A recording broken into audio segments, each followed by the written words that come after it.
আমি আমার ক্ষুদ্র জ্ঞানে দেখেছি যে কিয়ামত বা শেষ জামানার 100টা আলামতের মধ্যে প্রায় 95টা আলামত চোখ দিয়ে এখন দেখা যাচ্ছে।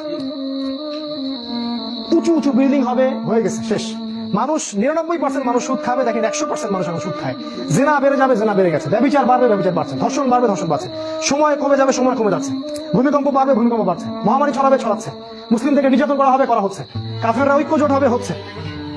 রক্তপাত ঘটবে, হচ্ছে। মানুষ হত্যা করবে, জানবে না কেন হত্যা করছে। মরবে কেন, জানবে না কেন মরলাম। এগুলো হচ্ছে।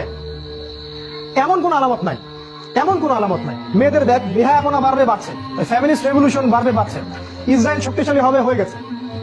এবং ওদের জোট গঠিত হবে, আল্লাহ বলেছেন, সেটাও হয়ে গেছে।